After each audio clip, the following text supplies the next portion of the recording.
Hello. I wanted to do a comparison or review on mainly these two, the PlayStation remote control and the Xbox remote control. I was looking for one on YouTube and I couldn't really find one, so I thought I'd do one myself. And also I thought I'd throw in this one with the original Xbox as well, as I had it handy. I'll do this one first because I've put the machine on, because obviously this one don't turn on the machine. There's my Xbox machine. Obviously it just goes down. You have to have the little infrared adapter which came with this. That red light and that is just where I had it chipped, and that's why I've got Homer Simpson. I've got no disc in the tray, but yeah, it's good. It has a good range. It does everything you want it. And the machine's really quiet, so it was always good to watch the film. So I'll turn that off. Next one I'll show is this Xbox. Okay, so I've got it controlling the TV as well, which you can see turns the volume up and down. But I still need this one to change for different exits. So I've got a component for Xbox here, because this one don't seem to have it. It has everything else.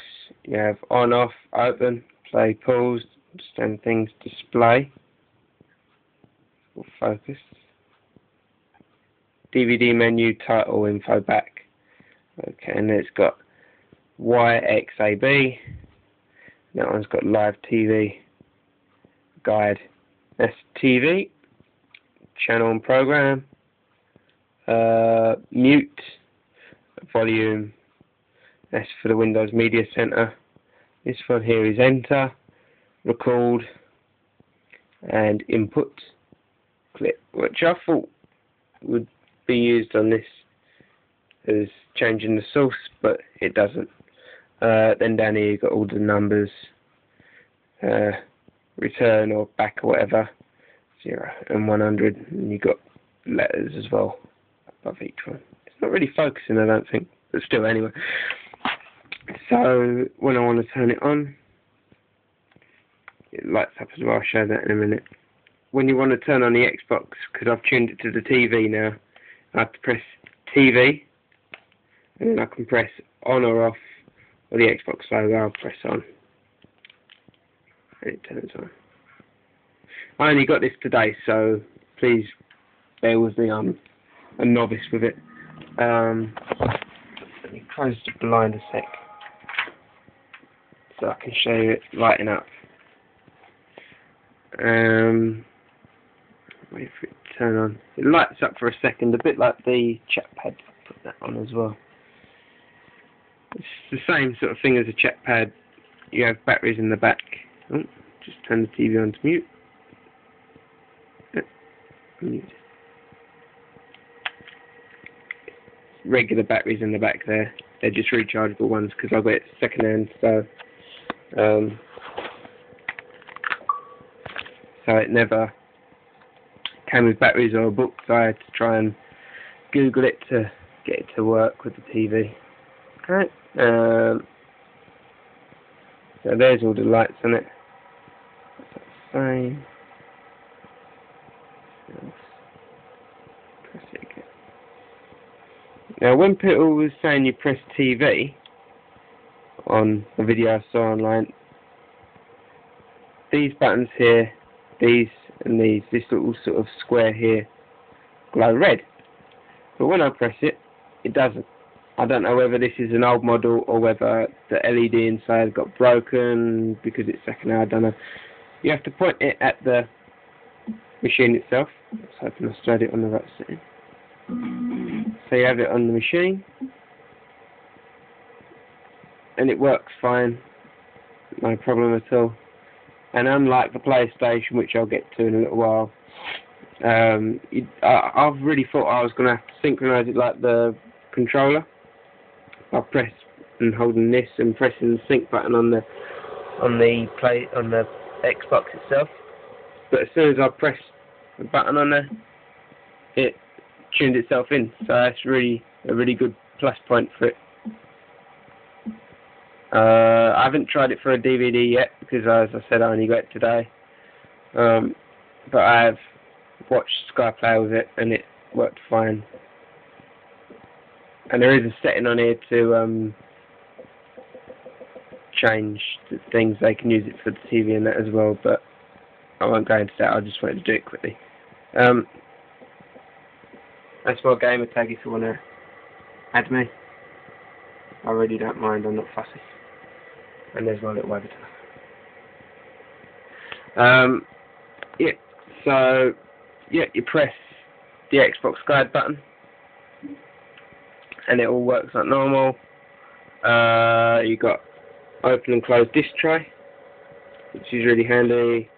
The one for which I haven't actually tried yet, the Windows Media, and the screen's got black. This is the first time I've ever tried this, so I have no idea what. Our PC isn't there, so cancel. But yeah, so when the PC's on, then it'll work. And apart from that, basically that's it.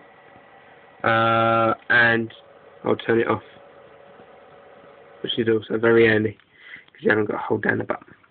I'll press TV, and as you can see, it works. Well, you might just do that, but I'll have to press it one more time to go HDMI. These three here, blinded in there. There's red, green, yellow, blue. Red, green, yellow, blue. This one's got yellow, blue, green, red. Considering that. And as I said, they light up as well, like that. So it's basically the same thing. I don't know how good the battery life is because the batteries I've got in it anyway are not very good anymore. They're a bit old.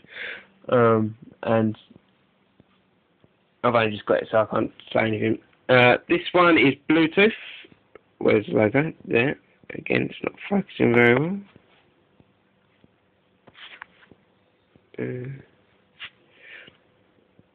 There's the name of it. The BD PlayStation Remote Control.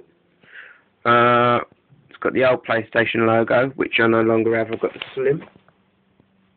So it's not matching anymore, and hopefully for my birthday I'm going to get the new Xbox and take that one to our other house or something maybe. Yeah, so this one works anywhere. You don't have to point it at the machine. You could be miles away and use it. So you just press the PlayStation logo, turn it on, and hopefully it'll turn on. Won't embarrass me.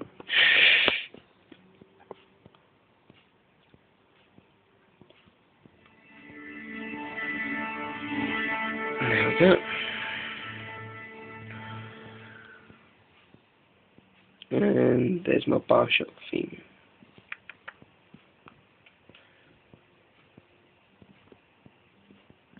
Now the Xbox I think has slightly less buttons.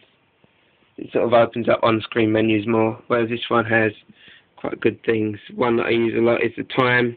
Instead of, you've still got the basic ones, like the triangle to go into the options and all them, and you've got select to start, and you've also got L1, R1, L2, R2, and L3 and R3. This one is very good. As I said, it's got eject, exactly the same. I don't know what I've got in there. Yep, I've got a DVD in there.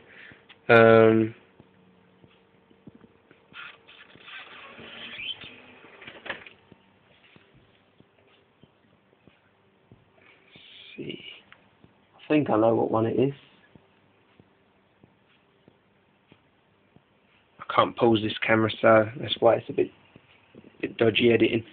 But basically, yeah, again, there's my gamer tag. If you want to add me, there's my little guy. So you can add me on there. Again, I'm not very fussy. yeah, works fine. You don't have to point it at the machine like the other one. You can go through BBC iPlayer, ITV, for, yeah. And then you got DVD. Got video here. Let's play that. I hardly use. I only really use menu, time, eject, the on button, play, stop, pause, and scan forward, and that's it. But there, if I press time, it don't work on this video.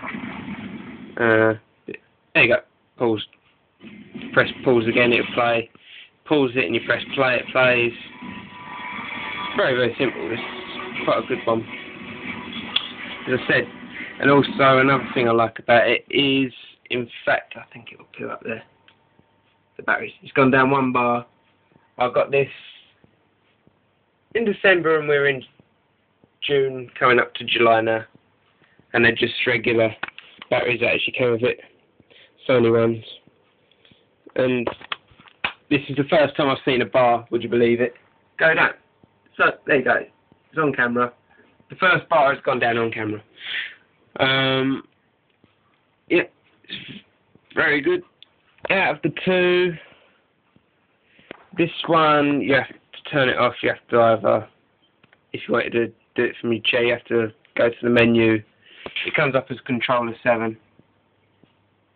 You have to either, it's just the same as when you got a controller. You have to either hold that down to bring that up, turn it off, or you have the other thing. I can turn the TV off with the Xbox One, hopefully. There we go. Turned it off with the Xbox One.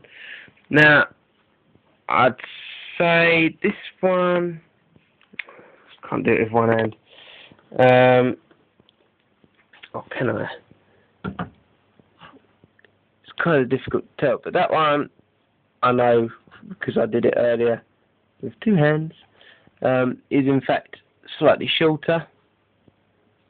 It's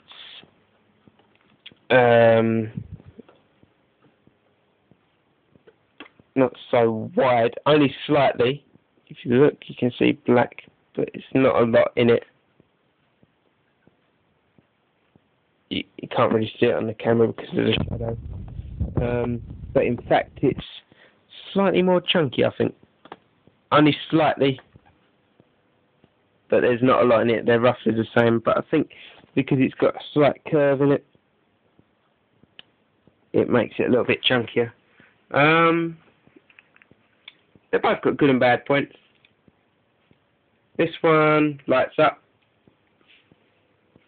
as I said.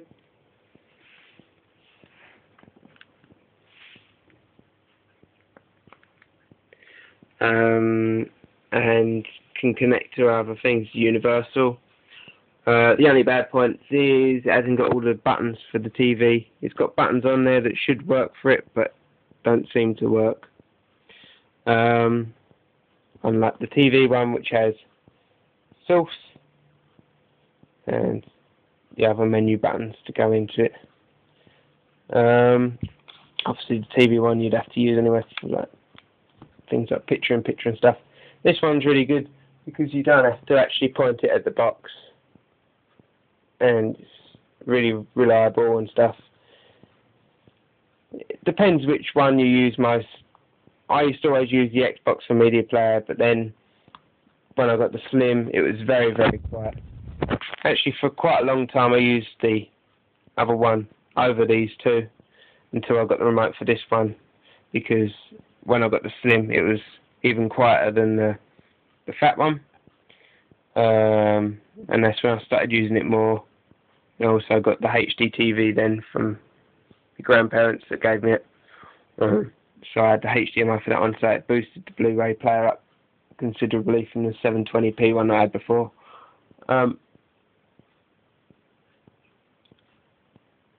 So yeah, it's good. It's better than having the controllers and using them, because you have to keep turning them on when they go to sleep. These you just press and they work. They're all very reliable. This one's very reliable. I've had it for, well, since I first got the first Xbox. So I've had that for like 10 years or so. This one I've had for like 3 hours, and this one I've had for like 5 months. So, they're all very, very good. This one I like because it lights up and you can control the TV from it. This one I like because it's Bluetooth and some of the options on it are a little bit easier. But this one's all singing, all dancing. This one's got Bluetooth, and this one's got all your essentials on it for playing a DVD. Well, this is 11 out of 10, and thanks for watching. Add me on either console if you wish, and subscribe. Thank you. Bye.